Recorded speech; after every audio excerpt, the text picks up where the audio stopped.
Hello, everyone. Greetings to everyone around the world. Open heart, open mind. Welcome to the Sattva channel, the official online platform of the Sattva project. First of all, on behalf of the Sattva project, I would like to express our thankfulness to our StreamYard sponsor and media partners, Durian ASEAN and Durian FM. And not to forget also the important man behind the scene, our broadcast director, actually second director here, Brother Ray. Thank you very much for your generous contribution and kind efforts. Hi, Brother Ray. Would you like to say hi to everyone? Hello everyone, welcome to today's dialogue session. Please like and share this with more people. And if you're watching this later on YouTube, do subscribe to our channel, like and share the video. Now back to you, Brother Ram. Thank you, Brother Ray.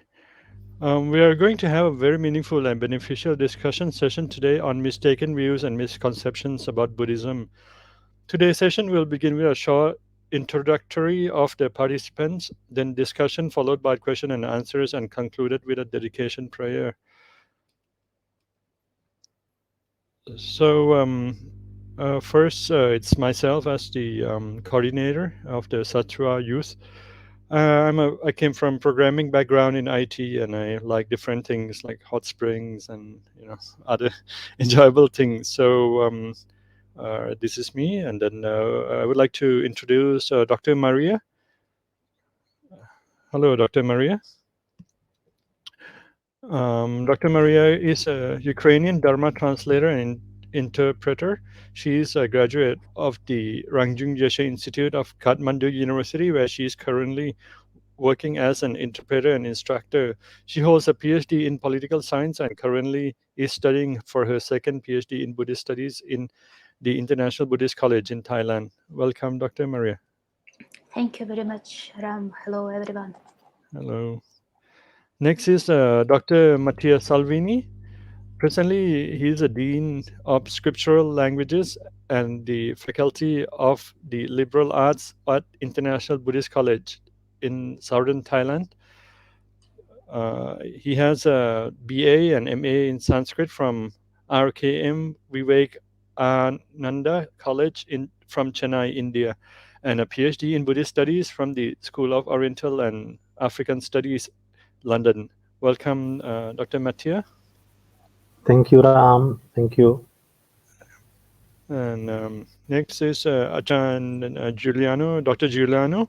He has a PhD in Indological Studies from University of Turin, MA in Indian Religious and Philosophies, La Sapienza, University of Rome, lecturer at the International PhD Program in Textual Buddhist Studies, Mahidol University, and a translator and lecturer at the Fondazione Maitreya Project. Welcome, Dr. Giuliano.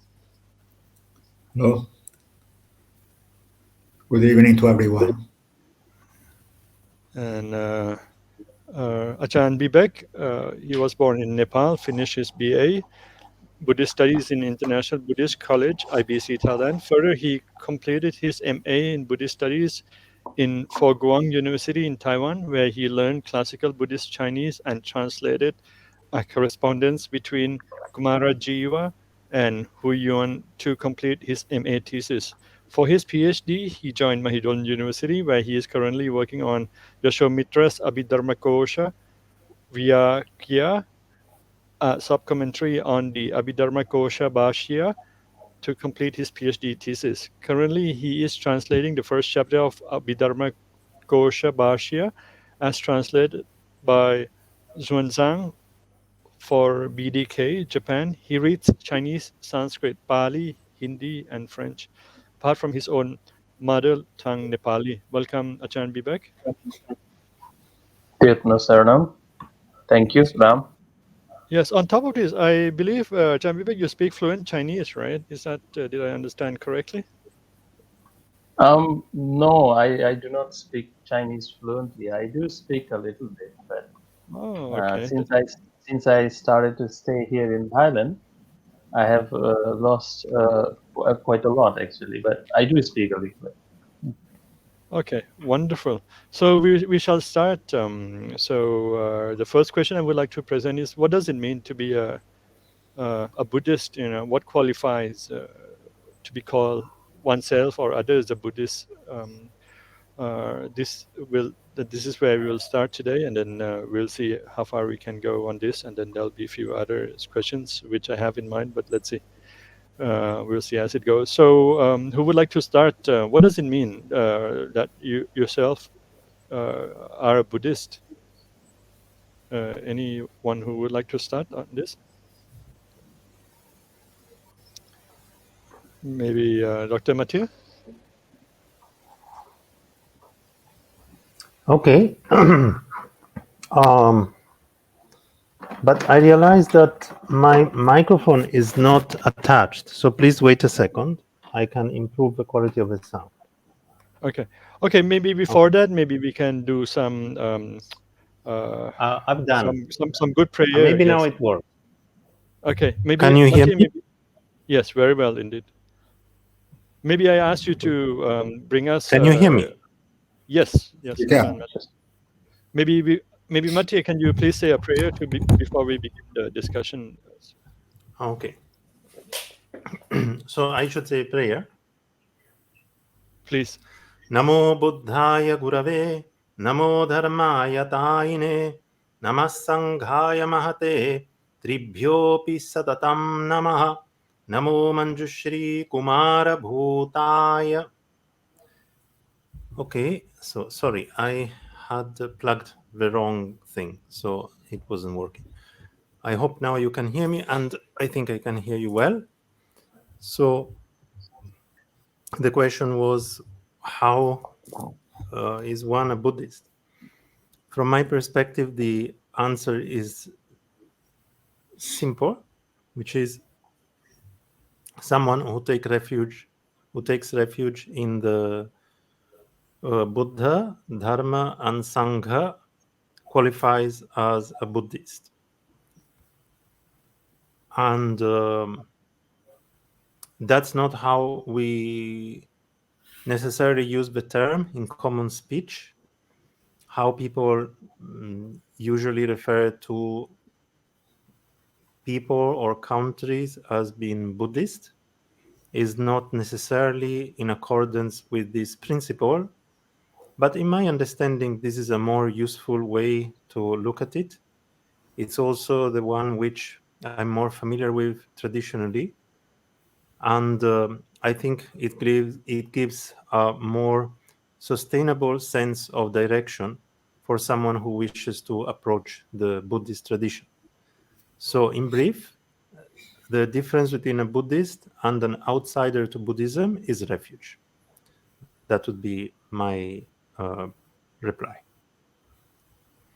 Okay, I will take that as a starting point, and so I will dig a bit further. What does it mean to take refuge? Maybe I ask Maria.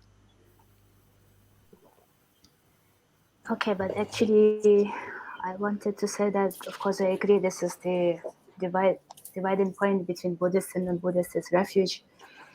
But if you go one step further, I would add that we should look at the three components of view, meditation, and conduct,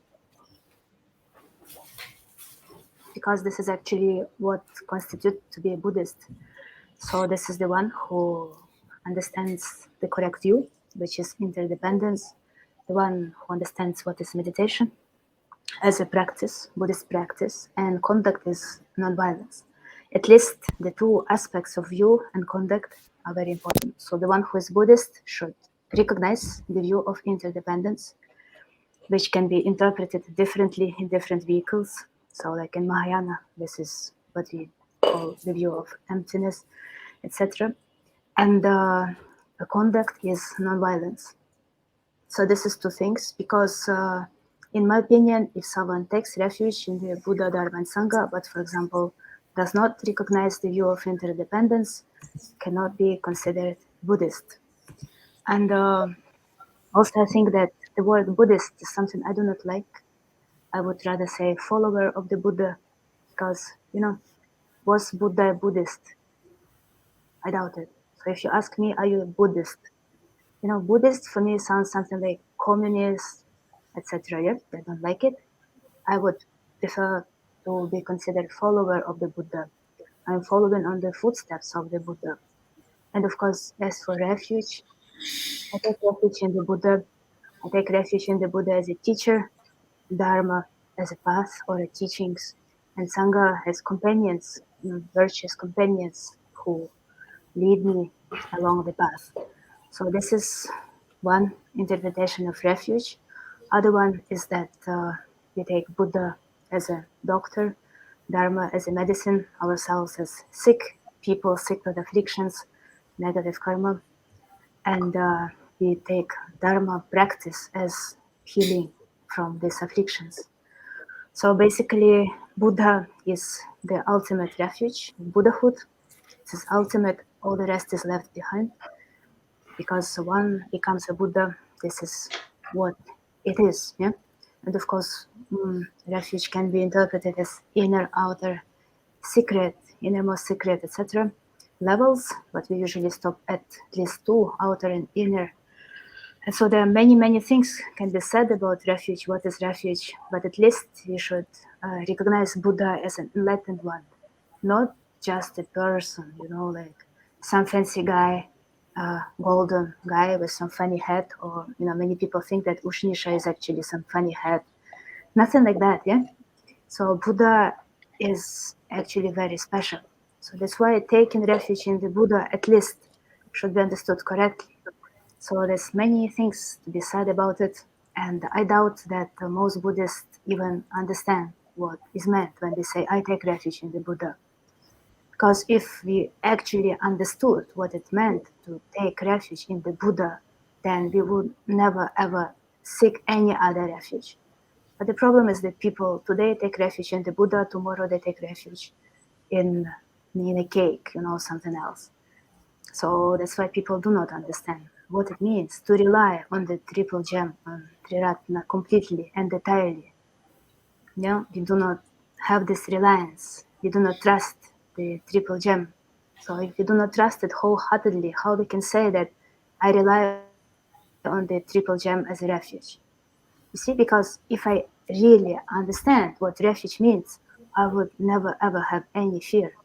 I would have certainty that I will attain Buddhahood. I will never, lose the path, be led astray, etc., etc. This is what refuge means. Yeah? Protection from wrong view, protection from wrong conduct, protection from wrong practice, etc.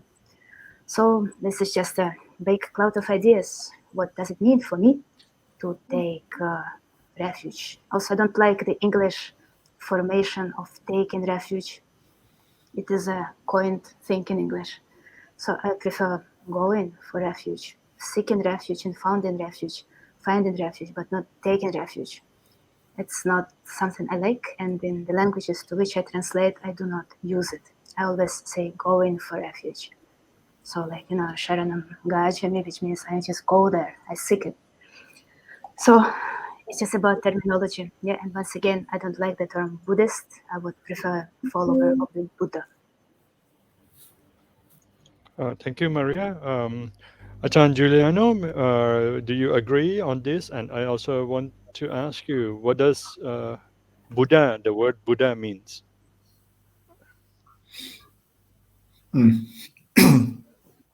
Okay, so yeah, basically I agree. So I think that the refuge is the main point, because it's if you want to use the definition of Buddhist, most probably is to follow a direction. So the refuge actually it's a kind of a leading star in a way, that we can follow to orient our lives. I think the main factor ingredient could be saddha. So what we find in refuge is saddha or shraddha in Sanskrit. So what we may translate as faith, but in a way an inner leap towards a goal. And the goal is the awakening in all the possible acceptations.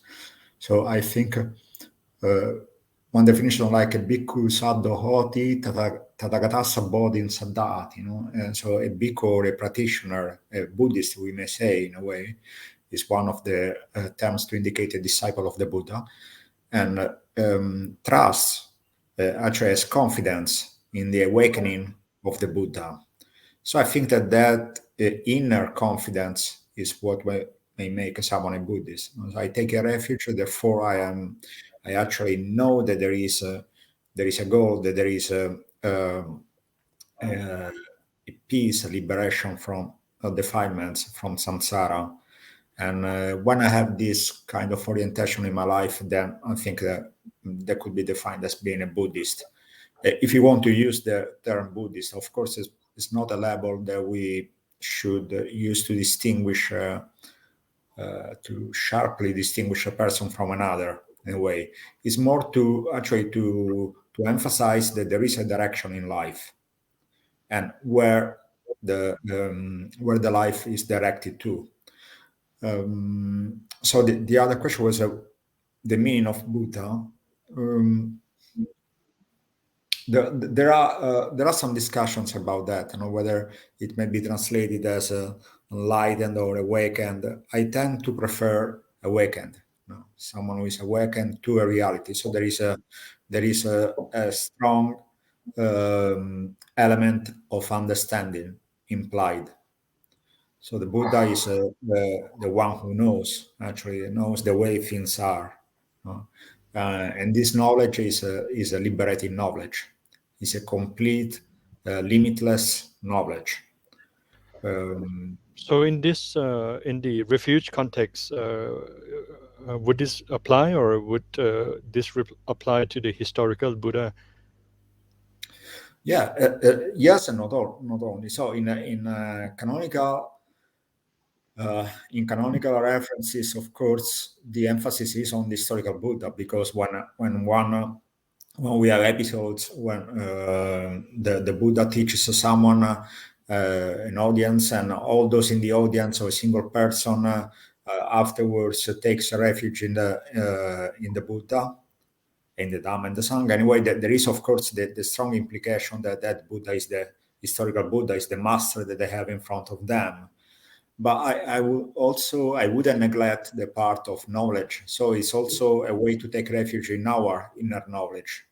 So there is the one who knows, like for instance, Luang Cha, Ashan Cha used to say, that there is this inner Buddha, and also there was this practice of, I would say, combining the two syllabs of the word Buddha, Buddho in the first Vibhati, Buddho, with the Anapanasati practice. So breathing in, Bu, breathing out, Do. And that was a way to reconnect with the inner wisdom, with the inner knowledge inside, an intuitive knowledge. So I think that, yes, it's a way to remind ourselves what knowledge is capable of. And it has to do with the saddha itself. When I mention saddha, faith, we are talking about a factor that is closely intertwined with samadhi, with a right view. So it's a kind of, I would say, it's part of a panya, it's part of deep, profound knowledge itself, or wisdom. When you refer to the inner Buddha, when you were referencing to Ajahn Chah, is this in any text name or reference that you can recall, or was it just his teaching? It was in many teachings that Ajahn Chah gave. So Ajahn Chah used to point out that, and also not only Ajahn Chah, but also Ajahn Sumedho, for instance, that the importance to reconnect with the inner Buddha. The practice of combining Anapanasati with the recitation of a Buddha is actually spread not only among the Forest Sangha Ajahn Chah's disciples, but also in other lineages like Ajahn Mahabua, for instance. So I understand. Giuliano, I mean, I want to ask, is there any official textual reference to this inner Buddha aspect? Do you recall any, or this is just you remember from Ajahn Chah's and other teachers' teachings? You mean if it is also in canonical scriptures, or you're asking if there is Yes, an in the sutras or in. okay. Okay. I'm not saying that I'm not trying to say it doesn't exist, but it will be very helpful if we can, find something there. Okay, I should check archives. I wouldn't exclude the commentaries actually have an emphasis on the part of knowing and see the way things are connected with the term Buddha itself. But I'm not 100% sure, so I will check. It must be in some of the etymologies that we have in the commentary. I should also point out that in the canonical scriptures, actually the word Buddha is less common when talking about the Buddha himself. So a much more common term is Tathagata. Generally, I would say that the term Buddha is mostly used in the verses, in the Gatha that we find in the Pali Canon, talking about the Pali Canon. Whereas we have in the term Buddha, so the term Buddha is in these verses, and then is much more used in paracanonical, exegetical, and commentarial literature. Okay, that's helpful. But if you can find some sutras reference for the Buddha meditation and inner Buddha, this will be very interesting, I would say. I hope we can find it somehow.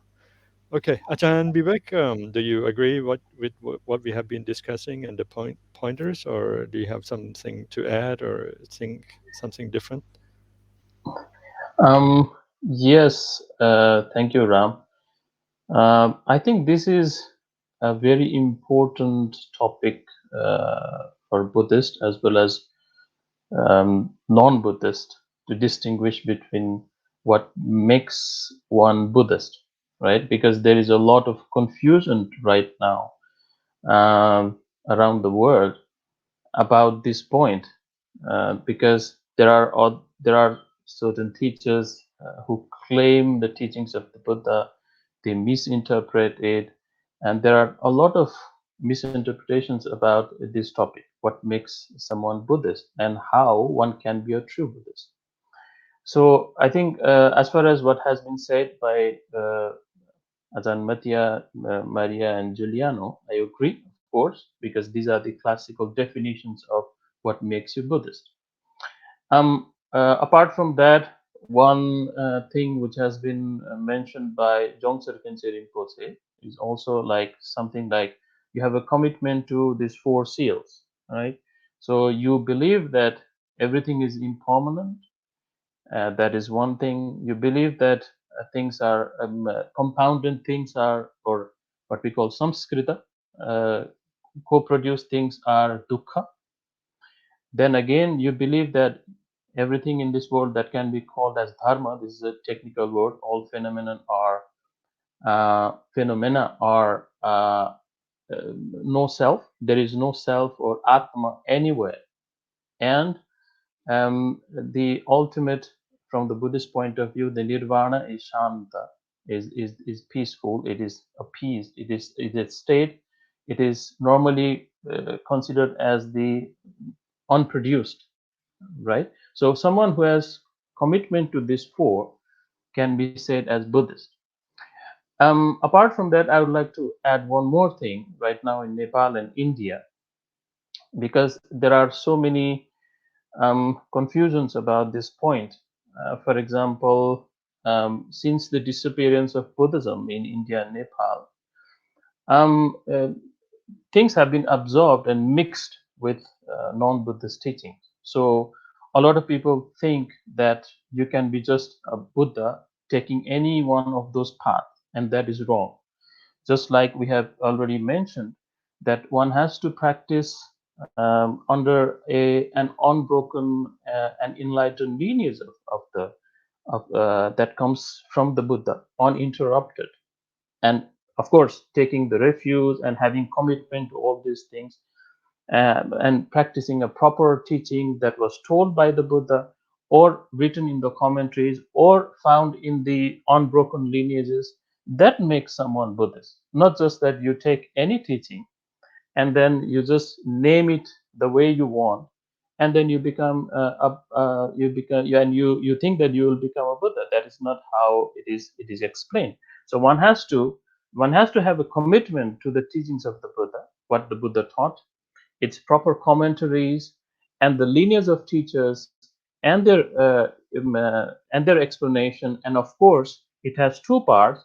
One is the agamas that came from this unbroken lineage since 2,500 years. And there is another very important thing, that is the transmission of the awakening from the Buddha to his disciple to his successive disciple without any interruption. So, unless someone is committed to these things, someone is affiliated to these things, adheres to these things, and then commits oneself for these things, we do not consider this person as a Buddhist, or we do not consider that this person is going to be a Buddha. So, there is a very special way one becomes a Buddha, and there is a very unique way where Buddhists understand this thing. Actually, if I may interrupt, in the Theravada tradition, I don't think that concept of uh, our teacher is enlightened, kind of is a necessity, because the lineage of Theravada monkhood or monastics, the continuity, does it actually rely on that, or does it rely more on the self practice? So I'm not sure if what you said applies to all schools of Buddhism.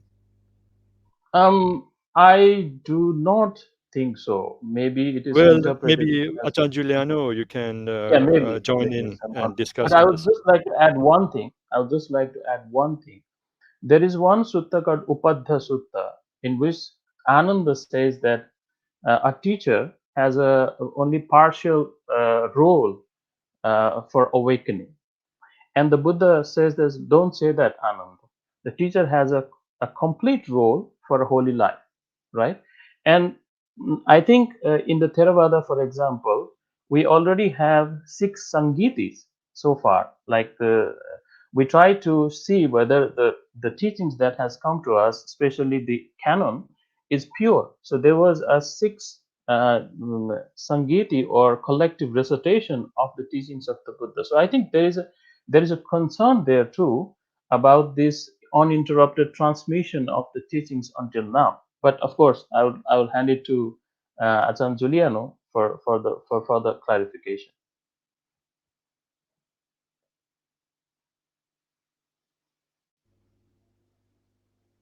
Ajahn Giuliano, you're muted. Maybe, please. Dying. Sorry. So I would say that if we talk about the suttas, in a way, the awakened nature of the teacher is emphasized because it's about the Buddha himself, and there are some suttas where the Buddha lists the ways that one should uh, rely upon in order to verify if the teacher is actually awakened and the level of the teacher. So, in a way, a disciple is supposed to scrutinize the teacher in order to see if the teacher is actually reliable. Of course, we are talking about the Buddha, so the Buddha is in a way competing with the other teachers and offers ways to see who actually is qualified as a teacher. In later Theravada, maybe it could be less, maybe the emphasis, of course, in a way, from the times of the Buddha himself, the fact that the Buddha didn't give a title to any disciple in order to be the heir of the Sangha, and actually he gave only the Dhamma as a refuge, as an inner refuge, Dipa, Atta Dipa, Atta Sarana, Dhamma Dipa, Dhamma Sarana, and the practice in that case in the Parinibbana Sutta, the practice of the Satipatthanas, the 4 instruments or applications of mindfulness, were given as the real refuge, as the real frame of reference, rather than a figure of the teacher himself. Nowadays, I saw, for instance, in Thailand, there was a kind of enlightened hunting, in a way. No, there was a kind of open hunt to search for enlightened teachers, And I remember there were many many rumors about which teacher could actually be awakened an arahant, no? And so in a way, I think that the nowadays the charisma of a teacher is still important in Theravada himself. Though on the other hand, yeah, don't deny that there is a strong emphasis of this self-reliance. No, if we have atta dipa atta sarana, you take yourself as a refuge, as an island, no, a safe island from the ocean of samsara. Also, by the way, while Bibek was talking, I checked the reference that you were talking, that we were asking for, Ram. There is actually in commentaries some explanations of the term Buddha in terms of Buddhata, so a kind of Buddhaness, and that Buddhaness is equated to Svayambhu Jnana, a kind of self-produced knowledge or awareness about the Four Noble Truths. So in this sense, we may probably express that in terms that one takes refuge in the Buddha, and that is also refuge in ability to understand the Four Noble Truths. Okay, thank you, Ajahn Giuliano. Maybe I will address Ajahn Mattia. Do you agree with the other speakers, and what do you have to add? And on top of that, I would like to ask, where does Pratyeka Buddha take refuge? I mean, who does he rely on, and does he rely on a teacher? Okay, past life maybe, but about the, say, present life. Okay, please, Ajahn Mattia. Please unmute yourself. Okay. Regarding one general point that came to my mind while listening to these various explanations is that there's also a distinction which is made between a Buddhist by vows and a Ajahn Mattia, Buddhist can you move by closer to view. the camera, please? You're disappearing sometimes. Oh yeah, that's okay, as long as you can hear me. So there's Buddhist by vows and Buddhist by view, right? So of course, the exact relationship between these two is more nuanced that we might initially think, because these two things are not completely divorced from each other. But I was speaking primarily about Buddhist by vow. Regarding the word Buddhist itself, although other people might not like it, I really like it. I'm totally okay with it, just because I think it's a way to render certain words like Buddha or Saugata, etc. It's just the word Buddha plus some kind of suffix. And depending on which letter we have at the end of a word in English, we get different suffixes. So we don't say Buddhian, we say Buddhist. We don't say Christis, etc., etc. So I don't find it's a big deal, the fact that there is this slight unfortunate overlap with communism, etc., etc. This because, for example, one could be a phenomenologist, and that means sometimes that one is a follower of phenomenology, or one could be I don't know, Heideggerian. That means more or less that one agrees with Heidegger. So I don't think it's so drastically different that there is something intrinsically bad about the term Buddhist. I'm fine using the word Buddha. I mean, I don't mind using Sanskrit words while speaking in English, but to me, the word Buddhist means a follower of a Buddha. So I don't have a great problem with it. It's true that it has been used in a completely different sense. That is quite true. But that is true of a number of words, like words for other religions, etc. So unfortunately, that is, to my mind, more a byproduct of the modern way to approach subjects, more or less like always studying objects, like, and therefore we tend to speak of Buddhists, etc., almost like social groups. That is where the problem in my mind comes from, more than with the word itself. For the rest, there is one thing that maybe I disagree with Giuliano, but I cannot say for sure because I would like to see the passage and make up my mind. But when you mentioned this passage about Buddha, meaning Buddhata, as a Swayambhu Jnana of the Four Truths, what comes to my mind is that the first thing that comes to my mind is that this does not really refer to something that necessarily everyone has, but rather to the type of awareness of the Four Truths that arises in a Buddha, in a Sammasambuddha, which doesn't get it from others. It doesn't get it from listening to others, and therefore that awareness is called Swayambhu. I think that is to me, the most likely sense within a Theravada Abhidhamma context. That would be my guess, and therefore, perhaps it doesn't really go in the direction that we were discussing earlier, such as everyone having a kind of inner Buddha. That would be my guess, but this is just rather than a disagreement, I should say, is a suggestion, because I haven't really seen that passage in its entire context, etc. But I wanted to say that this is the first thing that comes to my mind. And personally, I would be somewhat surprised if that practice had really a clear textual basis, except perhaps in the Yoga-Avachara tradition.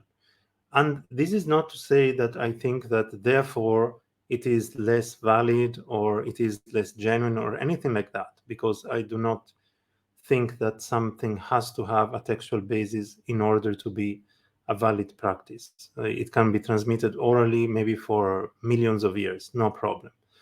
But I would be surprised if you really find something which is unambiguously matching that idea, I would be interested and not shocked, but a bit surprised.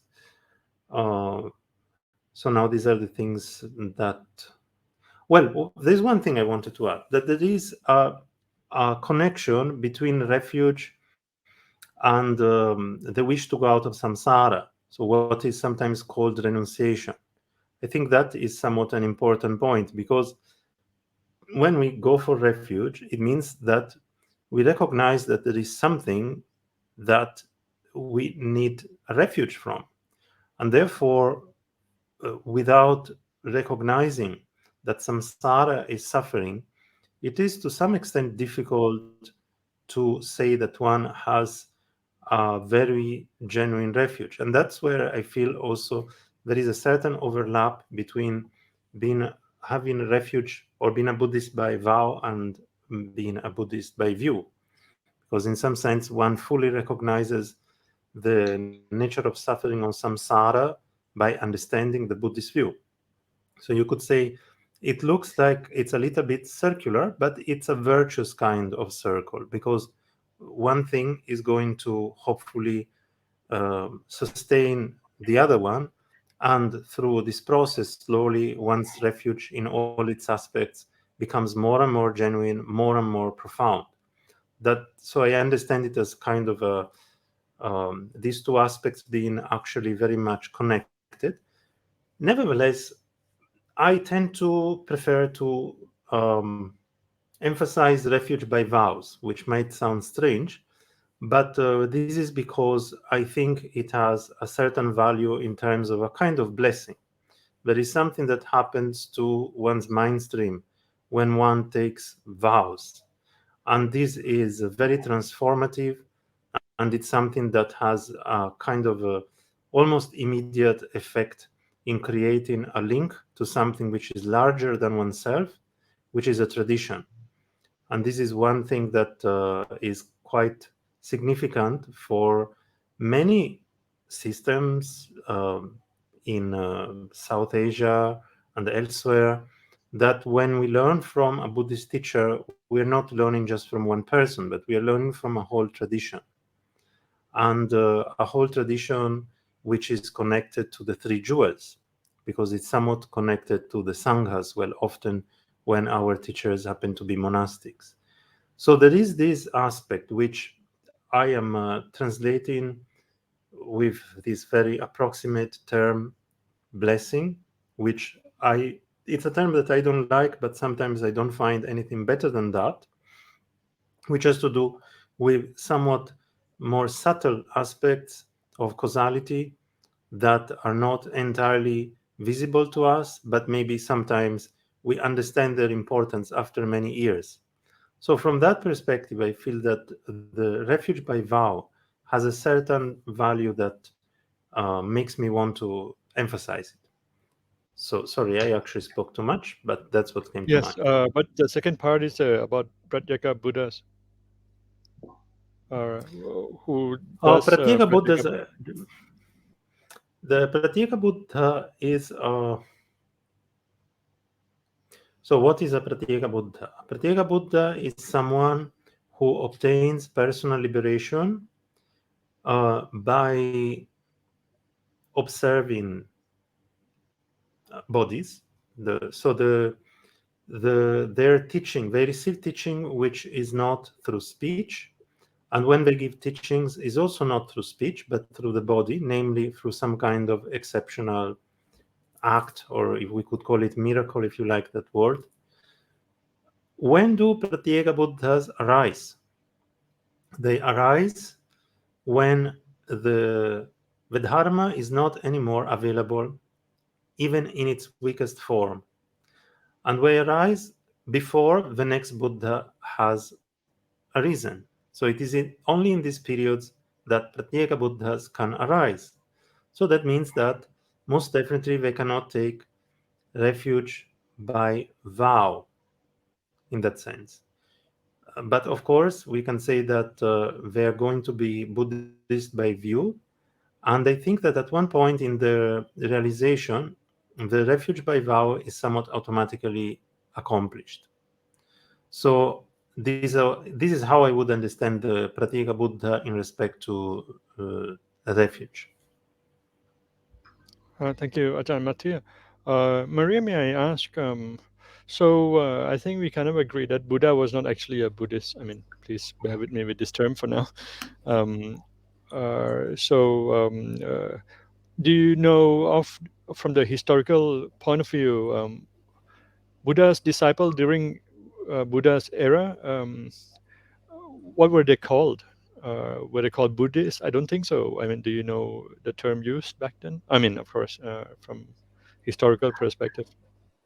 I guess they were called Shravakas, no? The disciples of the Buddha. I mean, I didn't mean that to say that, I do not think that Buddhist is a bad word, yeah, but I just think there are better options. And if you let me try to explain why I emphasize the view, because I personally have a problem. It's my karmic problem with traditional Buddhists. So when you say Buddhist by vows, you see, so like any person who comes and mumble, I take refuge in the Buddha, I take refuge in the Dharma, I take refuge in the Sangha, hair being cut, name being given, they're called Buddhists, right? But if they do not understand what they mumble, and in case of traditional Buddhists, children are being taken to a master, babies, they cannot even say it, and then they say, okay, Buddhist, right? And then if you ask any person, suppose, let's say Tibetan, who are you? Of course they say, I'm a Buddhist, yeah? And then in Tibetan language, there's no such a word, Buddhist. We speak about Nampa, which means the insider perspective, which means that the one who looks inside, and this has to do with the mind. So the one who does not care about outer phenomena, but the one who cares about taming one's own mind. So this is what is called Nampa, in comparison with the one who is the outsider. So this is Tibetan term, for example. There is no such a term as a Buddhist. So I think in the Buddha's time, there were Shravakas, disciples. And so that's why, if you say Buddhist by vow, this also needs to be explained. So at least it is someone who conscientiously, with understanding, takes refuge or finds refuge in the triple gem, right? You see, because otherwise someone is like a Buddhist by vow, and tomorrow one is Christian by vow. Easy. So then does it mean such a person even had refuge or understood what is refuge? Because in my perspective, who was not born as a Buddhist, I was born in a country without any religion. So I heard about the Buddha when I was 14 years old. I heard about Christ when I was 8. So, what does it mean to become a Buddhist for me? And what does it mean to be born as a Buddhist for a Tibetan, let's say? These are very different things, right? So when I say that I am a follower of the Buddha or Buddhist, it means that I know the view and I recognize the view and I accept the teachings of the Buddha as being 100% true.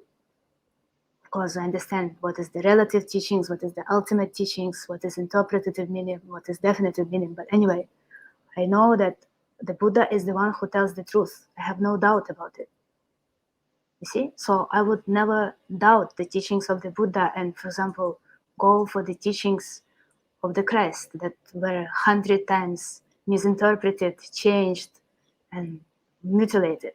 You see? So there is a big difference. So that's why I think when we say that the Buddhist is the one who is the Buddhist by vows, at least you should accept that this is a person who understands what are the vows and commitments to the triple gem and knows the commitments that are taken with the refuge.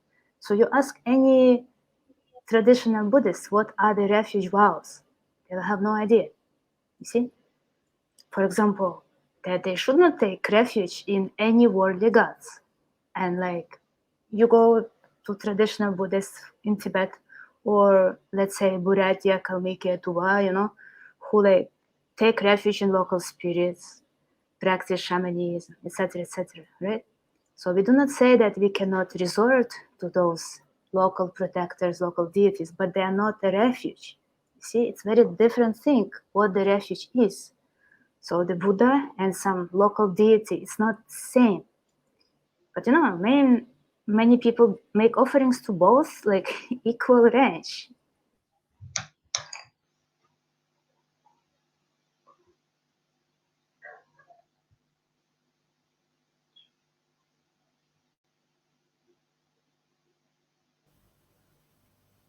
She's frozen in the refuge. Yes. It looks like. I give it 5 more seconds.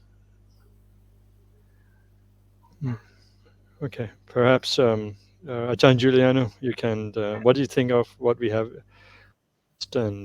Do you have something to add, or? Yeah, I was thinking of a couple of things that Mattia said actually before. For instance, about the importance of the refuge from, and this is paramount in many ways. And this is also one of the explanations of the so-called etymologies or etymologies of the word Buddha itself. No, it says that it's the awakening from the which is the Santana. Chileso Santananita, I think the continuous sleep, dream or sleep of defilements. So awakening from that sleep, and so defilements, meaning mostly the three main defilements like craving, aversion, hatred, and delusion. And the other thing, okay, I was thinking of that. Okay, about the previous sentence about Buddha. I may agree that actually it was about the Buddha himself. It's not easy to. Of course, I should check the passage that the commentary was about. But however, it's quite difficult to see to which extent a refuge is an inner refuge or an external refuge in many ways. Sometimes when I think it's explicitly inner is when it is about sati. Now, sati is defined as a patisarana, is a kind of inner refuge. And there is, for instance, there is the example when in a list of the 7 factors of awakening, the Bojjhanga, the 7 Bojjhangas, there are three of these Bojjhangas that are useful when the mind is lazy and or dull, and the other 3 when the mind is overexcited. And in all the 7, whether the mind is excited or dull, the 7th one, sati, is always useful. It's a sabbatika, universal in a way that applies to any case.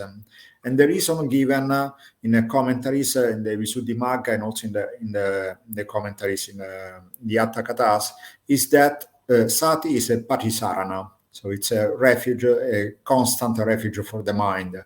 And also the fact that in the Mahaparinibbana Sutta, the explanation of Attadipa and Attasarana is Kaya Kayanupassi Viharati Atapi Sampojjhana Satima and so on. So is the expression of the teachings, the illustration of the teachings on the 4 foundations or instruments of mindfulness. Sometimes I think we may say that there is a kind of an explicit refuge in a way. I don't know. What I don't know is how much that could be associated with the word Buddha itself. That maybe is less clear. So I don't know if some research may help in this regard. Okay, thank you, Ajahn Giuliano. Ajahn Bibek, Yeah, maybe a few things on the comments, earlier comments. Number one, I would like to say something about the oral transmissions, that Ajahn Mattia brought. It is true that a teaching can be orally transmitted for a long time, and that was the case with all the Indian traditions in India, especially Buddhism. But if any of the so-called oral transmissions, that does not accord with anything Buddha said, any of the testimonials we have, right, and it contradicts, then it is doubtful. So there is a problem. There is a slight problem with this kind of oral transmissions if it does not accord with any of the teachings, like especially the 4 seals I just mentioned earlier. So I just wanted to add that comment. And the second thing, I would like to add what Maria said. I agree to some extent what she said, because I see that happening in Nepal.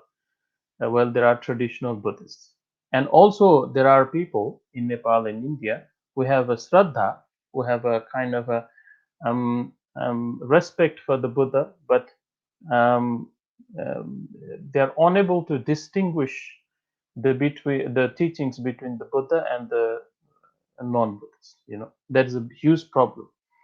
Um, just like Maria was saying, that it is understood from the classical Buddhist point of view that when you take refuge in Buddha Dharma Sangha, you have clearly understood what it means, who the Buddha was, what are his qualities, what is the meaning of his Dharma, what he wanted to say, and then who are the Sanghas.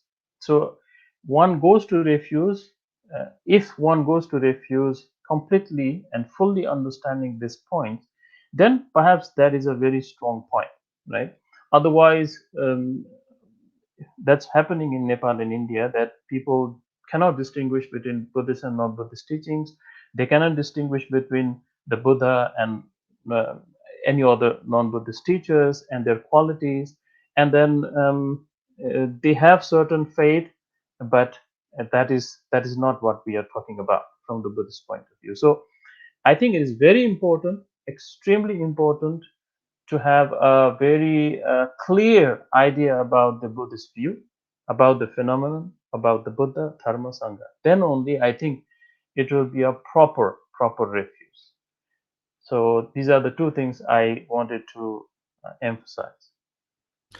Okay, I will propose a question. Can one become enlightened without being a Buddhist? I mean, any of you can just perhaps speak on this. I don't want to follow a specific order. Yes, Ajahn Mattia.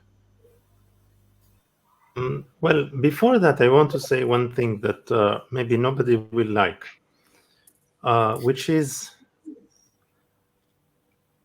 I don't see it so black and white, in the sense that even though, of course, if somebody understands perfectly the Buddhist view, the difference between Buddhist and non-Buddhist, the complete meaning of refuge, etc., that's the best refuge. But I think one doesn't need necessarily to wait for that. And if we wait for that, we never know whether we are going to take refuge. Even taking refuge just verbally with a weak understanding, but with a lot of shraddha, can be a good thing, in my opinion. And regarding the difference between Buddhist and non-Buddhist, I forgot the story. Maybe you can correct me, but I thought there was the story of Smriti Jnana, the Pandita who ended up being maybe a shepherd or a cowherd, and it died almost unknown at one point. And I think Deepankara Srijnana said that there used to be only two people capable of understanding the difference between Buddhist and non-Buddhist, and he was very sad when Smriti Jnana passed away, because now there was only one, himself. So a full understanding of these differences is not as easy as we might think, I think. And therefore, even that kind of more faith-oriented and less conceptually clear refuge, I think should not be underestimated. Some people have very deep experiences just seeing an image of a Buddha. And in the sutras, we are warned that the teachings do not only go through words. In fact, there is an explanation that words are not even existent in all the Buddha fields. In the Lankavatara Sutra, it is said that there is one Buddha field, the Buddha field of the Buddha Samantabhadra, where all the teachings are given through smells. Just imagine. So, from that perspective, I'm always a little bit reluctant from being critical of traditional Buddhists or anyone who says that they have taken refuge, because I personally have no way to know exactly whether and to what extent their mind stream is attuned to the refuge. Perhaps they have taken refuge much better than I have, although I might have studied more than they have.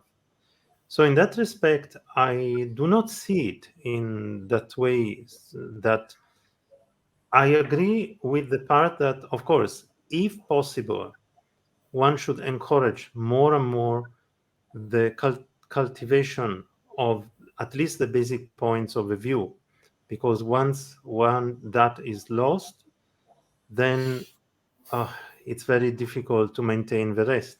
Even the conduct and the meditation, the whole tradition becomes weaker. So that's a point that I definitely agree with, and I think, I mean, what I've done with my life shows that I care about that. But at the same time, I'm always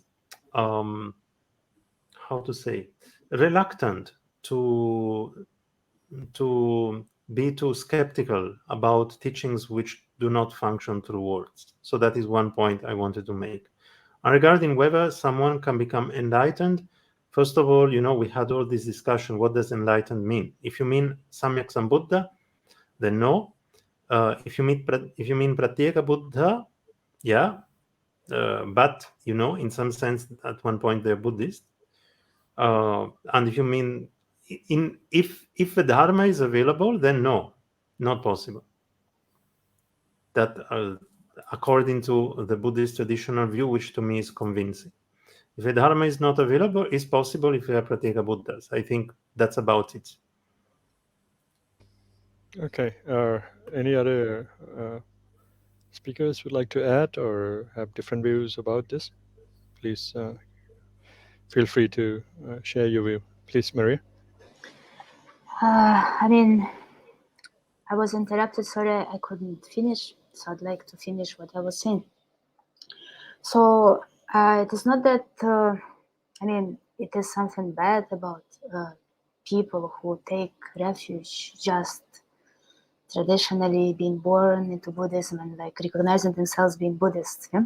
It is very good because it is said that even if you join our palms and pay homage to the Buddha, say I pay homage to the Buddha, it's already a seed which will lead them to enlightenment, whether they understand what they're saying or not. Yeah. So if someone says Buddham Sharanam Gacchami, whatever, yeah, or in any language, it's already something very important. But how to put it? In Buddhism, wisdom is very important. You see, and even if you say faith, it is not what we can imagine about it. Because faith without wisdom is just a dog. And Buddhism does not encourage that. And what is wisdom? It is the correct view at any level, correct understanding, like some basics at least. Yeah? So at least understanding that who is the Buddha? Buddha is the teacher who tells the truth.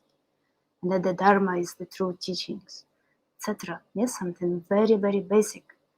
And idea of why we take refuge. Yeah? So the purpose of refuge, not to be happy in this life, yeah, but to attain at least liberation from samsara in the foundational vehicle, or complete and perfect Buddhahood for the benefit of all beings in Mahayana.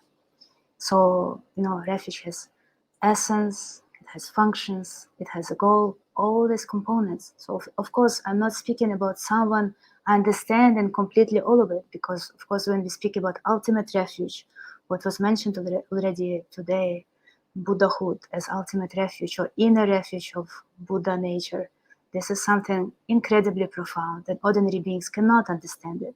But this is actual meaning of refuge, is our enlightened nature, Buddhahood. So that's why, to say that any ordinary being is able even to understand what refuge is, of course not. I do not say that it is even possible. But at least to have some understanding, it is very important. So that's why, of course, I agree there is a great blessing if someone even says, I take refuge in the Buddha. Of course, it's amazing. For something like this to happen, one needs to accumulate merit for eons and eons. See, so just to hear one word of the Dharma, one needs to accumulate merit for eons and eons. Kalpas. Yeah? That's why, of course, it is amazing. So if one identifies at least as a Buddhist, it's amazing. But for me, still, everything should be meaningful. And for it to be meaningful, one needs at least have some understanding. At least some basics. Without it, just to say, I have faith in the Buddha. What does it mean? I have faith in the Buddha. Also, I have faith in Jesus. I have faith, like now, many people say, oh, it's same. Buddha, Jesus, same. All religions, same. No, they're not same. There is a big difference. The Buddha is the only one who can lead beings to Buddhahood. No one else can. There is really fundamental difference. And difference comes down to the view. And this is something, we cannot just ignore and say, yeah, anyone can be Buddhist, of course. But what does it mean? You see? So that's why for me it's not that easy question. Yeah. So once again, I do recognize faith is important, merit is important, and like some Tibetan Amala, Tibetan granny who is wholeheartedly praying to the Buddha with an open heart. Of course, she's closer to enlightenment than a Buddhist scholar who knows everything about refuge, all the aspects of enlightenment, all the 37, can name them all, and still is dry as a dry stick and doesn't have any faith and devotion to the Buddha, Dharma, and Sangha. And this is very common in the field of Buddhist studies, as you know. So, of course, I would prefer a Tibetan granny who has a devotion and sincere faith and trust to such a dry Buddhist scholar. Yeah, but of course, this is something what I think. It's just my own opinion. Well, maybe I just want to make one small comment here. So, there's it was frozen. Can you hear me? Yeah. Okay. So let's say I just want to give one analogy that someone has never seen an ocean, and then that person wants to go to the ocean, right? And someone tells this person that, okay, this is the description of ocean. This is what ocean is. And then the point we are trying to make is that he should sufficiently understand what it means to what it means ocean, so that he does not end up going to a swimming pool. So at least he should have some level of some degree of understanding of this ocean, even if that person has never seen ocean. And then he should recognize when he sees ocean that, okay, this is what it was being told to me, so he does not end up going to a swimming pool. So perhaps that's what we are talking about when we are saying that we take complete refuge with some kind of clarity of the view. It's not like the person has completely seen it, he has experiences that is not possible until one becomes a Buddha, but at least he should connect himself to a certain lineage or certain correct teaching. He should hear it correctly, and then at least recognize that what he is doing to some extent. But of course, as everyone has said, to have a shraddha or a little bit of faith on the Buddha is amazing. That is already an amazing thing, and so on and so forth. That is not being denied. But here, since the question was a bit technical, so I think it entailed some kind of technical answer too. Thank you. Yes, thank you, Achan Bibek and Maria. I remember reading a long time ago about if one can follow vows strictly, and one just follow vows, keep them very strict without say much else, then one is maybe a soldier can do better than that. I mean, I think this was from, if I remember correctly, of course, please forgive me, a small golden key by Dungse Rinpoche, Trinley Norbu, from that book. What do you think about this? If one can follow vow very strictly without much else, then one is maybe a soldier can do better than that person.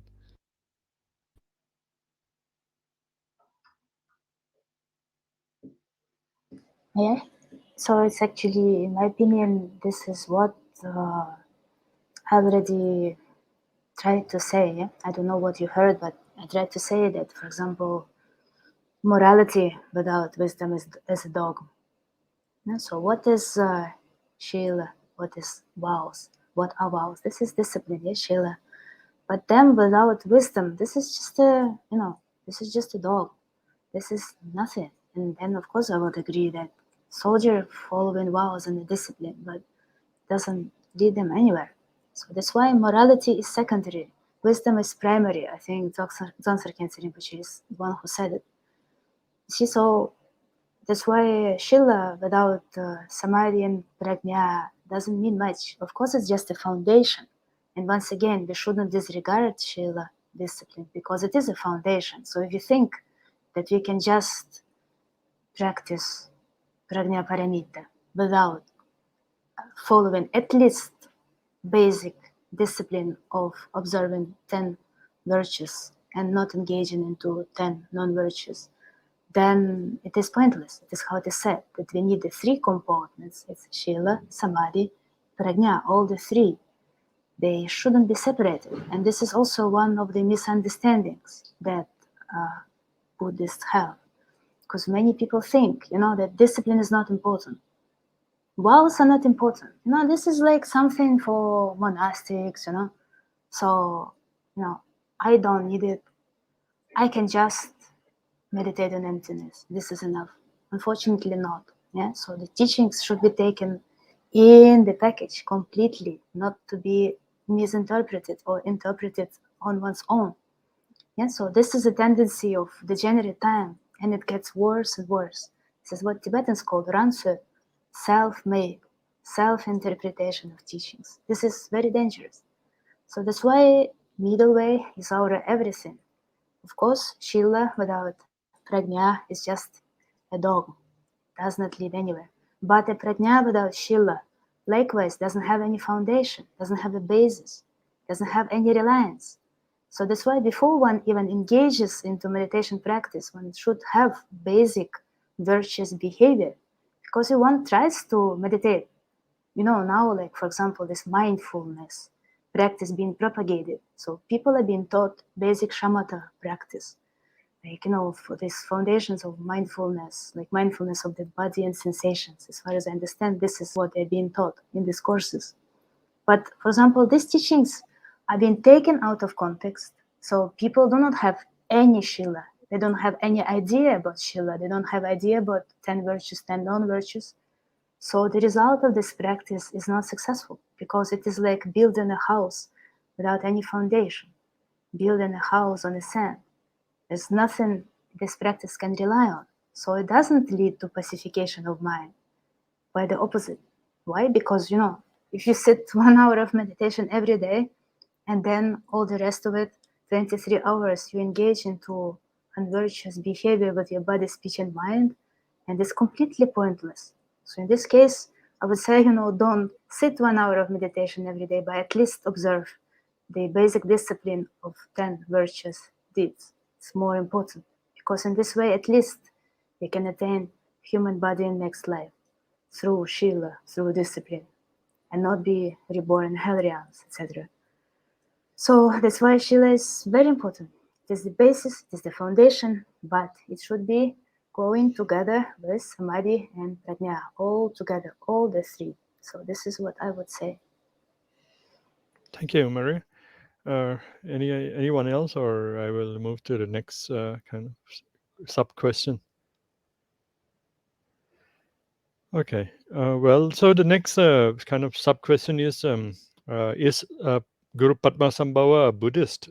Maybe I would like to ask this to Ajahn Mattia, and maybe he can give because I have heard and yes, I have heard from somebody that they just follow Guru Padmasambhava, and some people also proclaim that he was not a Buddhist. So I think this point should be clarified.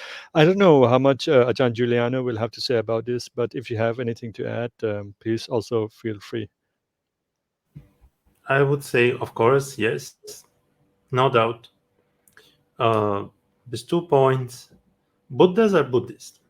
Okay, people will be shocked if I say this. But in fact, there is one story, I think it is in the Chatushparishat Sutra, that when the Buddha became a Buddha, he had a slight concern that now there was no one higher than him. So who is he going to pay respect to? And then after reflecting for a moment, he paid respect to the Dharma. Now regarding Guru Padmasambhava, there is common and uncommon way of looking at Guru Padmasambhava, as you know. So from a certain perspective, is regarded as a very high realized master. From another perspective, is regarded as a Samyak Sambuddha. But if you want to know whether he's a Buddhist or not, and whether he encouraged taking refuge in the three jewels or not, one just has to look at his own words. And one can check, for example, that there is one text which is somewhat accepted by, I think, everyone, the Garland of Views, and one can see what Guru Padmasambhava says about the various vehicles, etc. And to me is very clear. There is, I don't think it makes any sense even to say that we follow Guru Padmasambhava but not Buddha Shakyamuni. What does it even mean? I don't get it. It's like saying, I don't know, we are students of Subhuti, but when it comes to Shariputra, that guy is horrible. We want nothing to do with him. It makes no sense whatsoever. So, it's like thinking, is Amitabha Buddha Buddhist? Well, yeah, he's a Buddha. So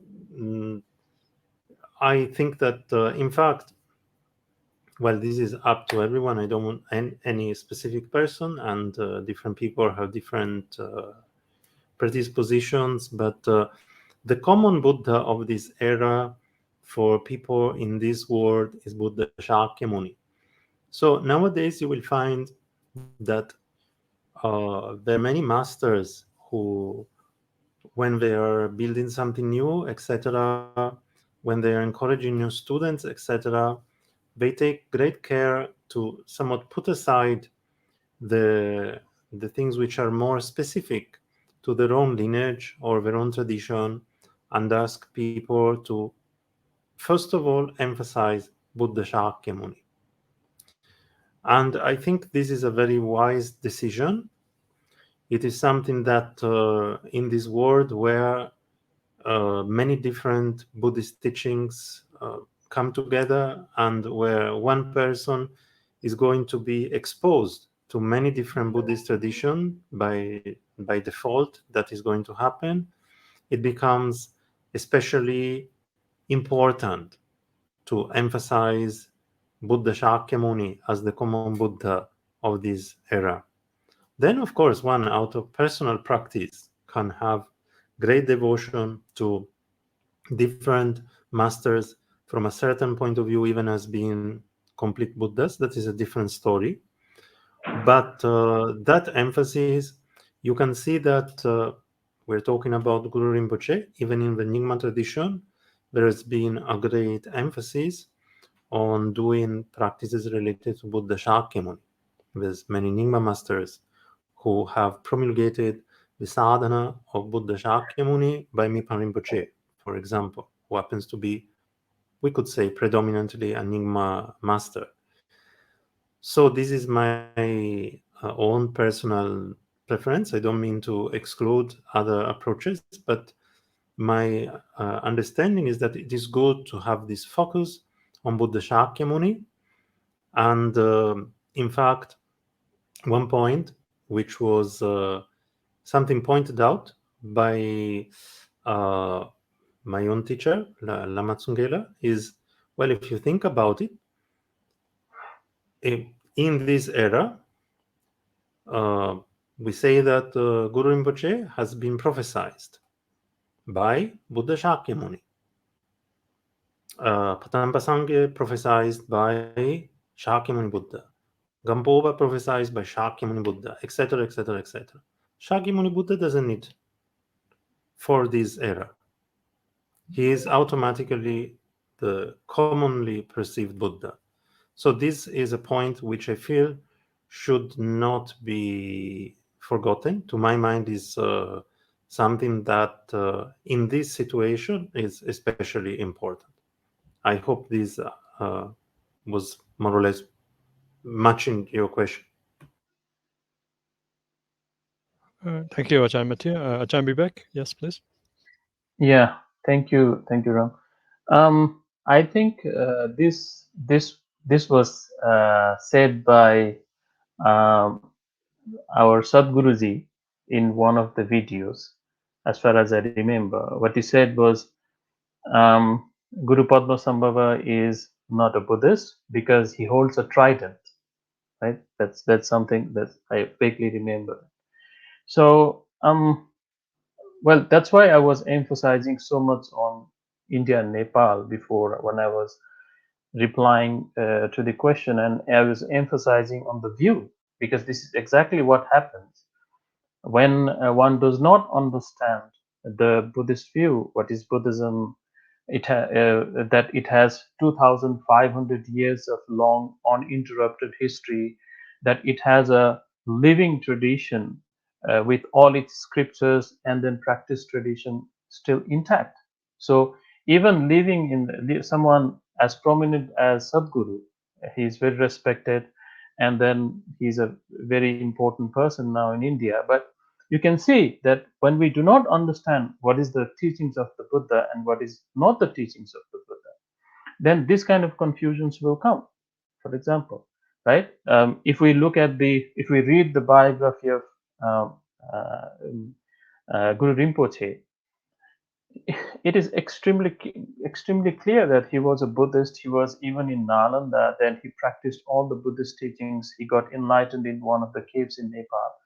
And the Buddhists have preserved, especially since he transmitted Buddhism, he was instrumental transmitting Buddhism to Tibet. They have almost 1200 years of transmission from him.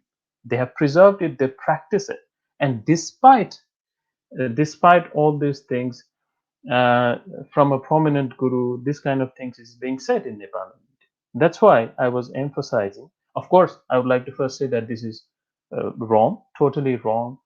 And then this is, unfortunately, it comes from not knowing Buddhist tradition. It comes from a certain inner kind of, you can even say, pride that, you do not understand your own tradition and other traditions in Nepal and India.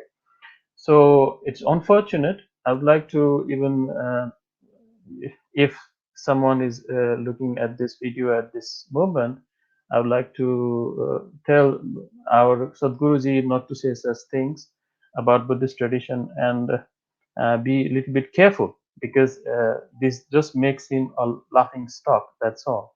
Nothing more than that. So it is untrue, and one can verify clearly reading the Buddhist text, being in the Buddhist tradition, and being familiarity with Buddhism.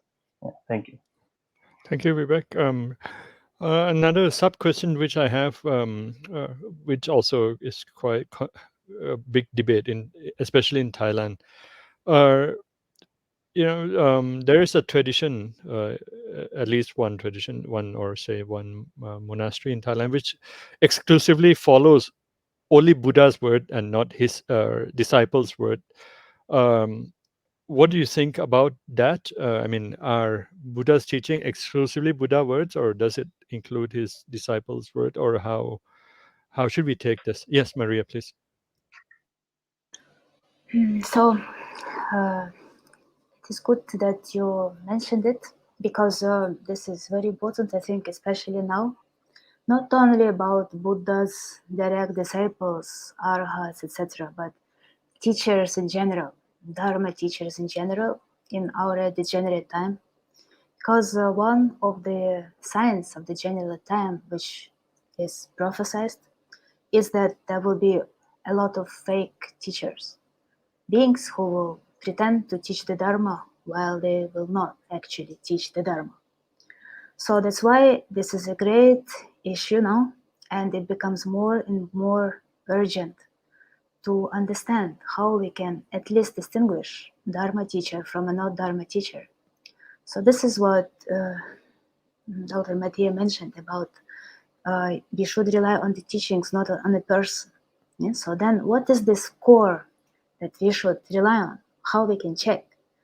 So in my deluded opinion, if we speak about the teacher of the foundational vehicle, at least this is someone who should recognize and emphasize what is translated as renunciation or definitive emergence of liberation from samsara.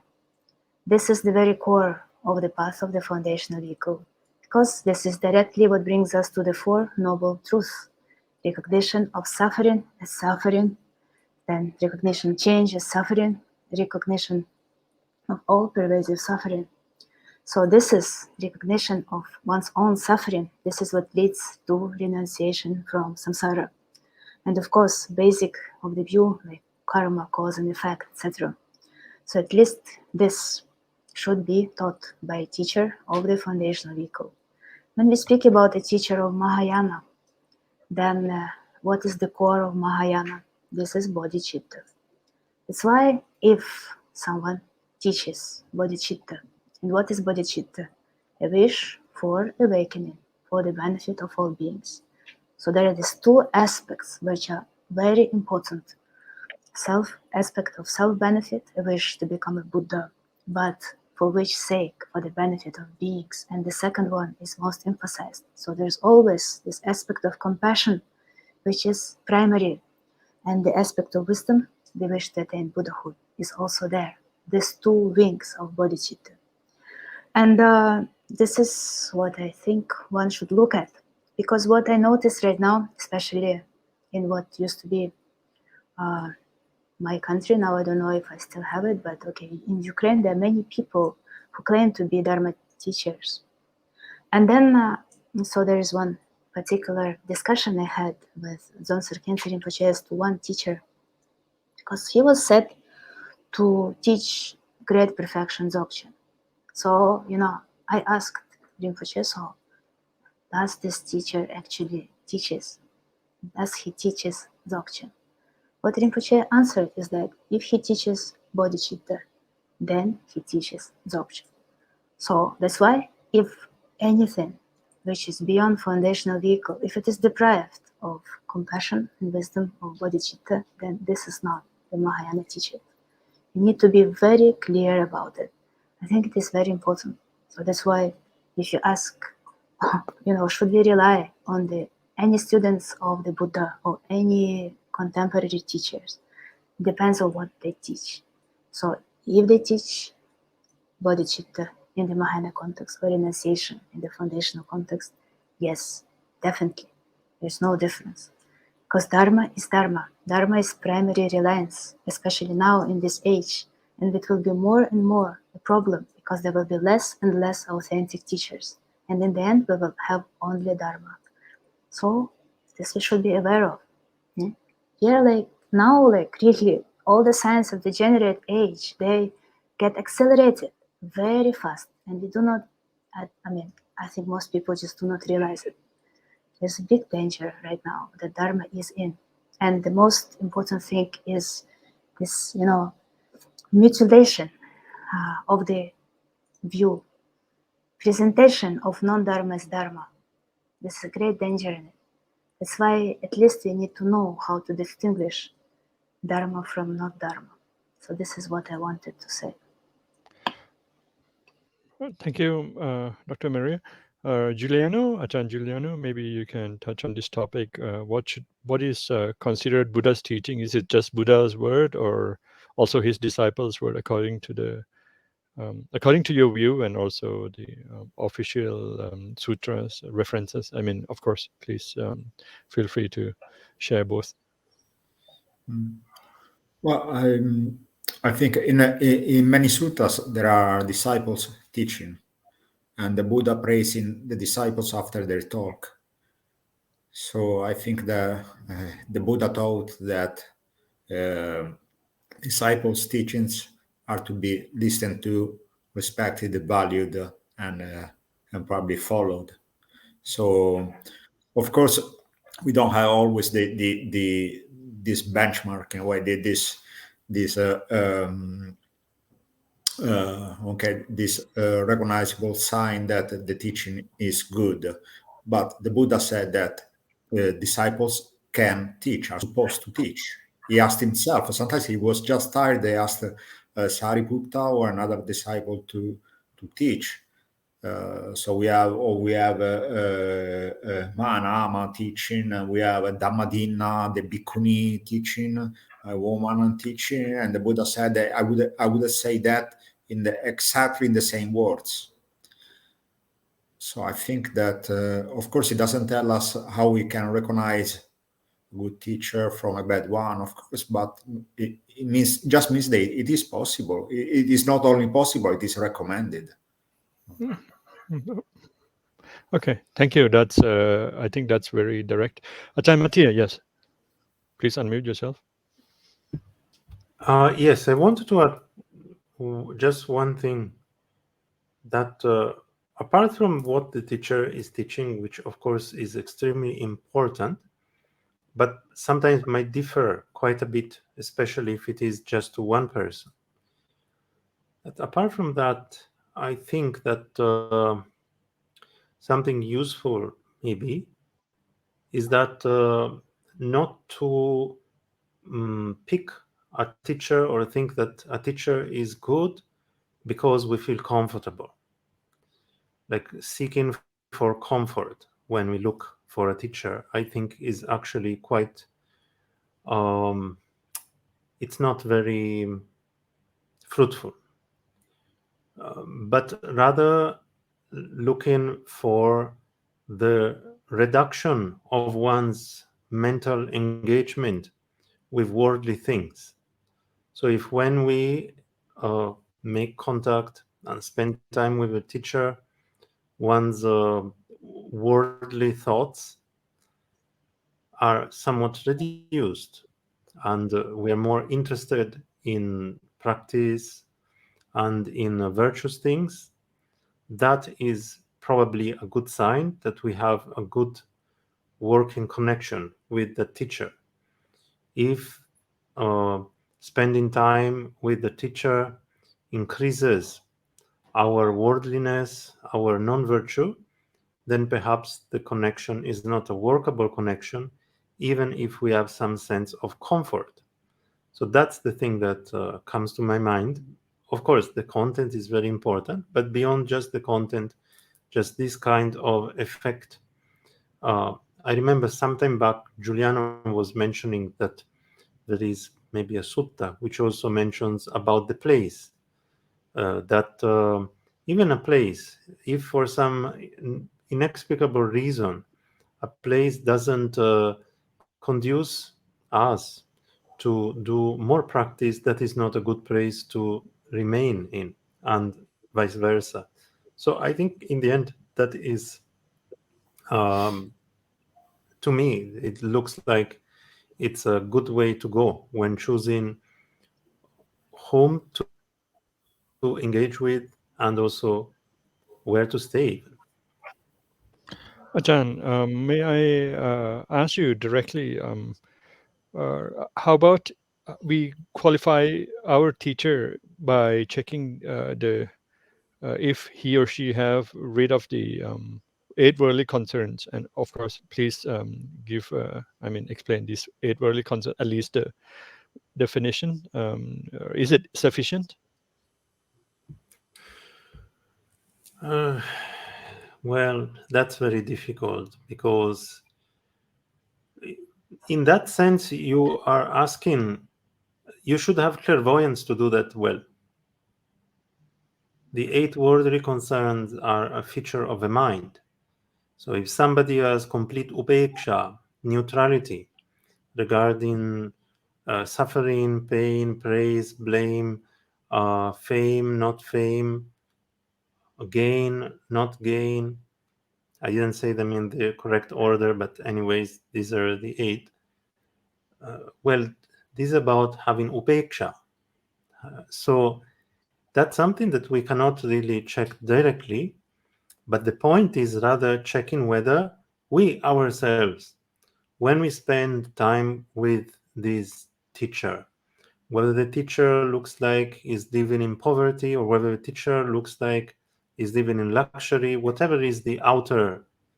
But what happens to our connection to these worldly concerns? Do they increase or do they decrease?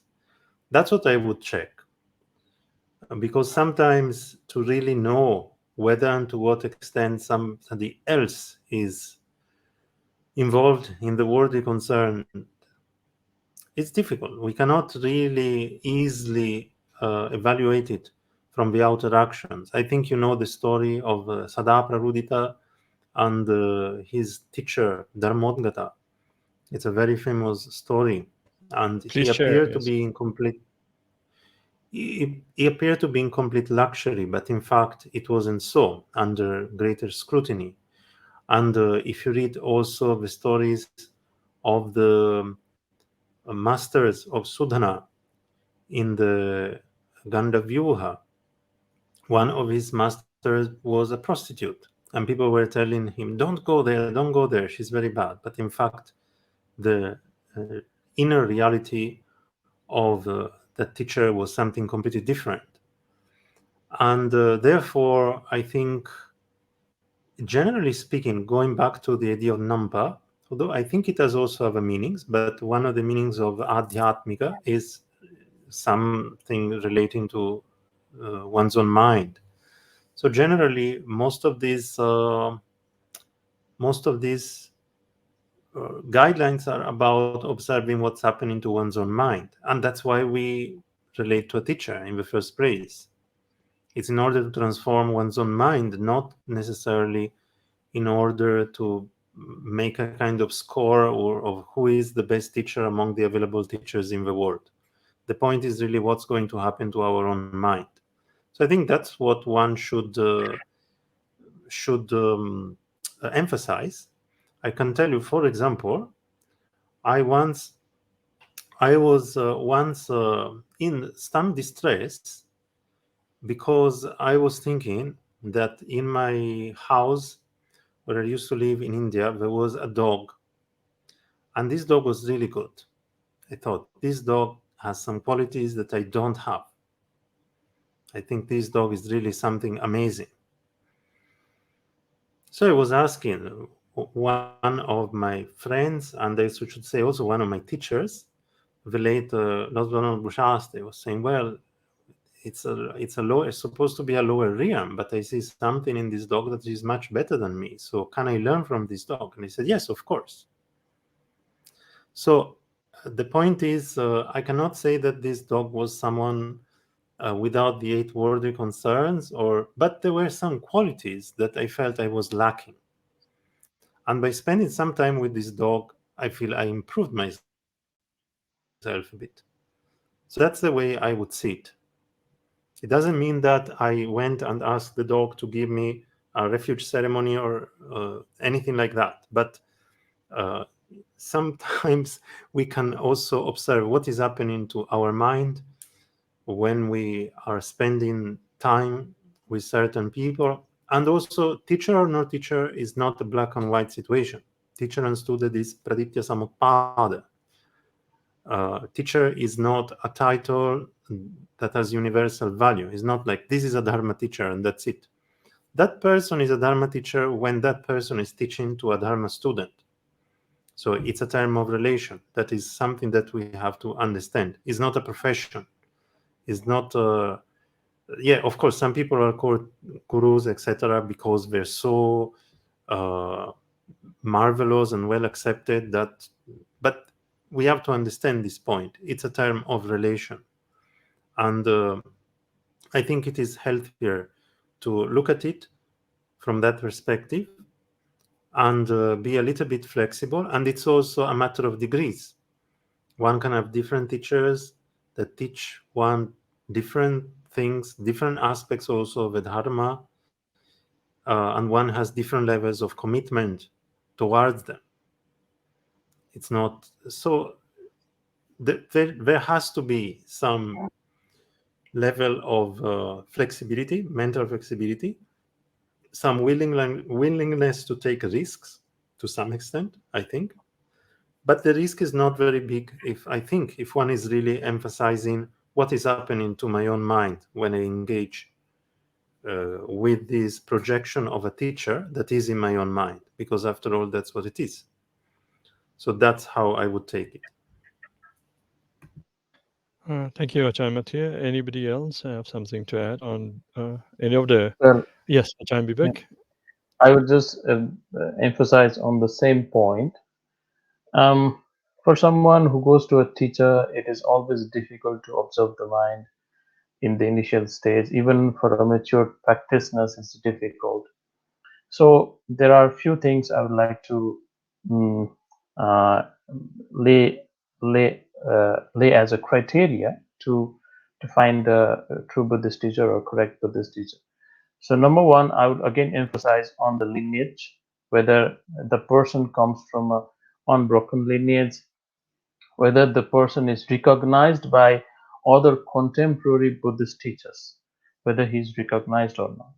If the person is self-proclaimed, even though the person speaks in a very fluent way, his ideas are amazing, he's an orator, that these are not the criteria, I think.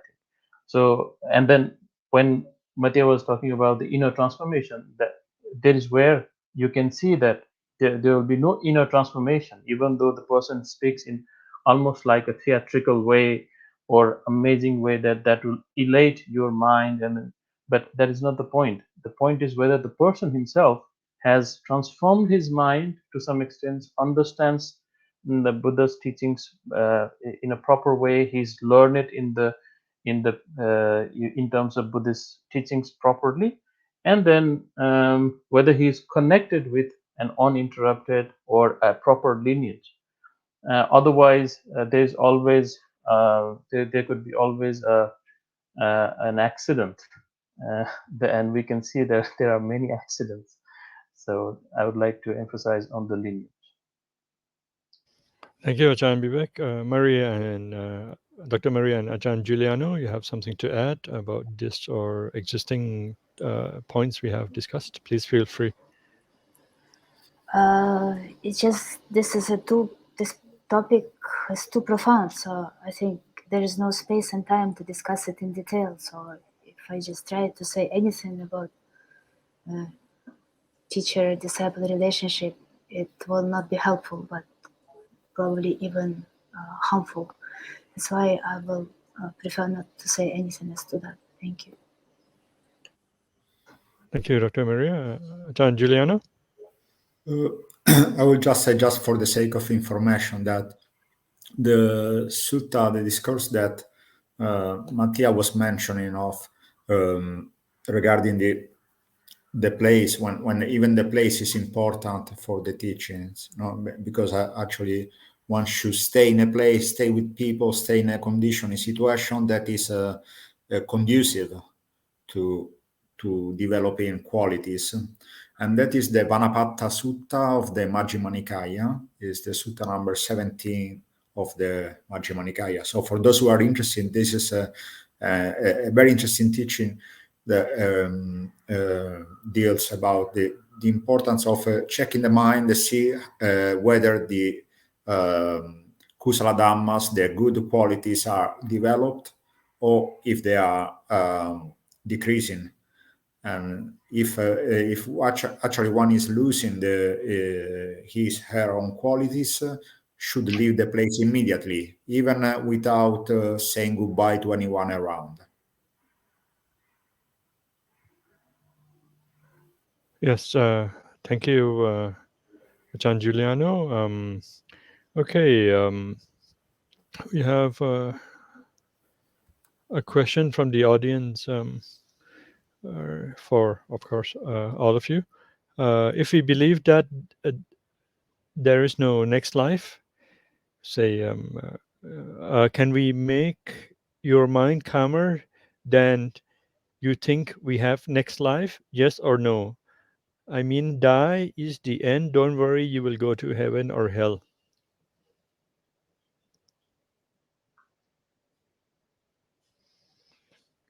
I think is it better to not believe in next life so we can have no worries? And that, I think, is probably the question. Any taker on this? Yes, Ajahn Mattia, please.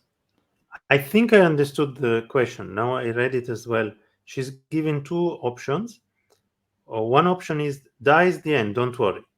Second is you will go to heaven or hell. These are two options.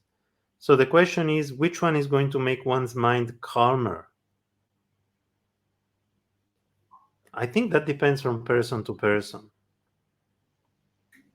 Like some people will get very agitated if they think that, oh, maybe I'm going to go to hell because I cut my nails wrongly. And other people will feel agitated if they think, oh, this is it, this is the end. So it depends from other features of their way of thinking. I don't think it is automatic that a person will react in one way or in another way. Also, there are many different ways to formulate either of these two views. Yes, Achan Giuliano.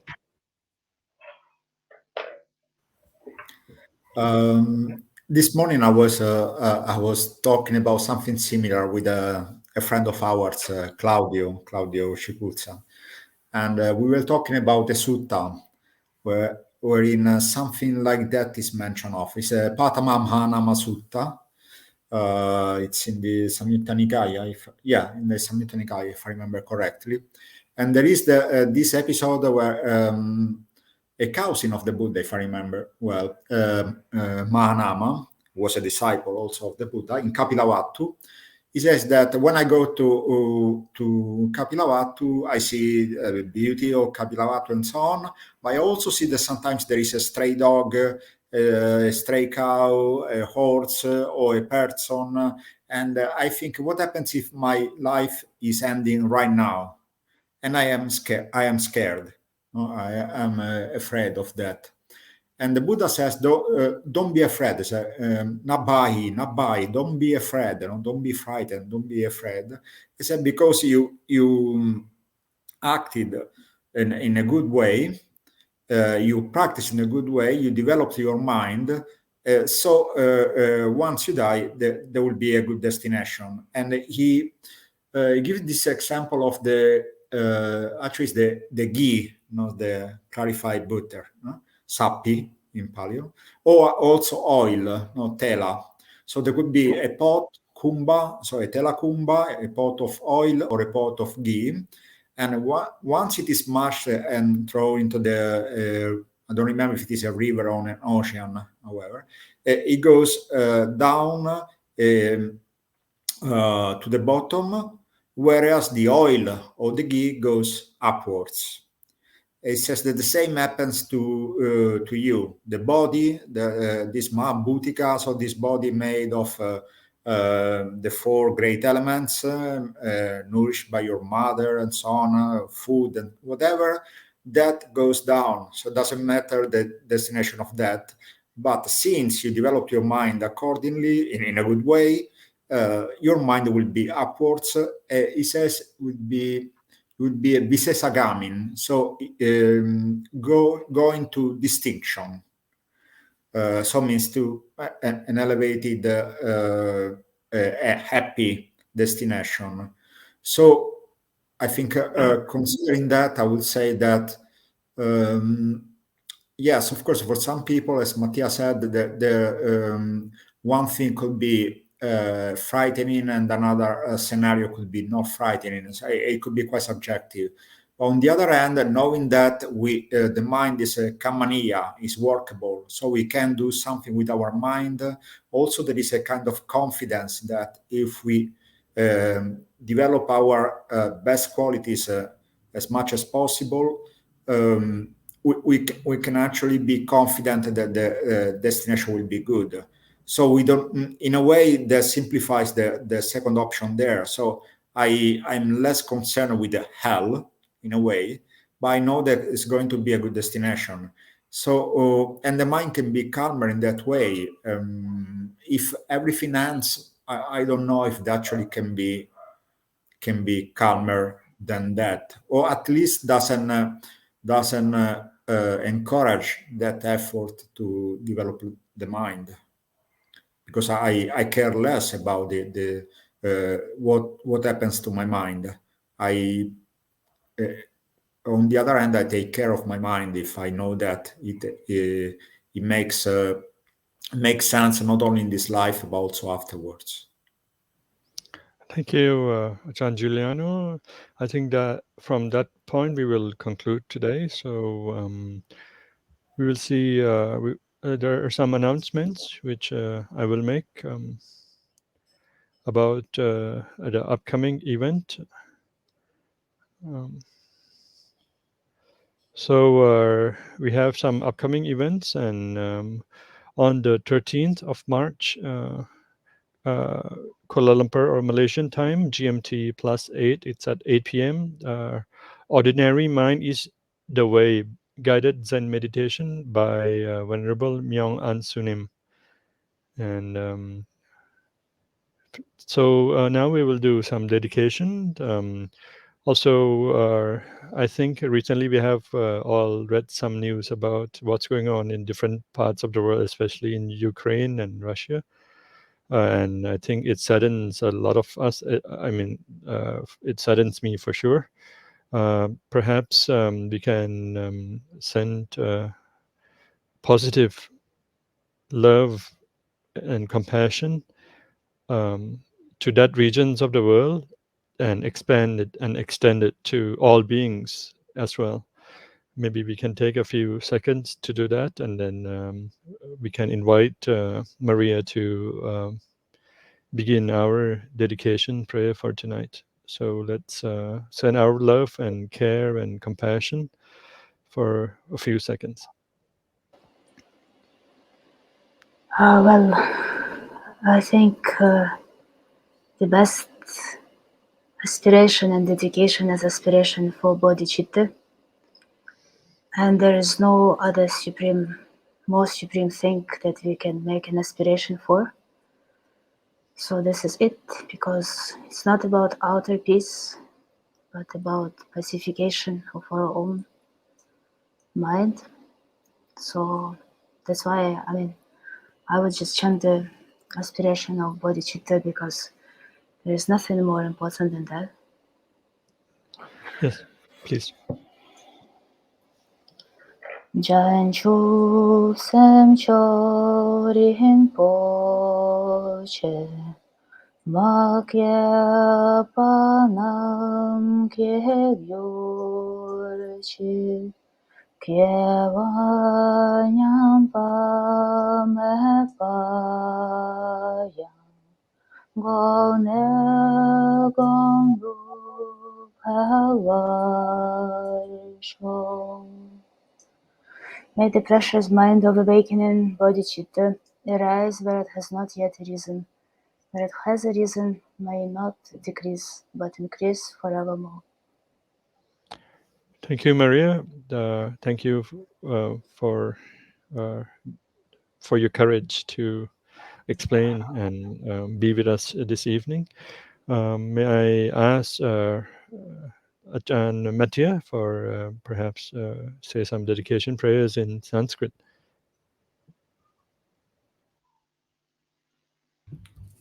यदवाप्तं मया पुण्यं स्तुत्वा त्वां सुविभाजनं निमित्तबन्धनापेतं भूयात् तेनाखिलं जगत्. Whichever merit I have obtained, having praised you, worthy receptacle of praise, may by that the whole world be free from the bondage of signs. Thank you, Ajahn Mattia. Ajahn Giuliano, may I invite you, please?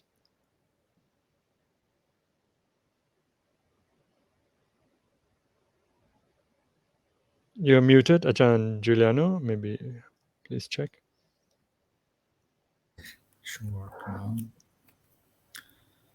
Sabeta santi dandassa, sabebayanti machuno, attana upamamankatva, nahaneya nagadaye, sabeta santi dandassa, sabe sanjivitam piyam, attana upamamankatva, nahaneya nagadaye.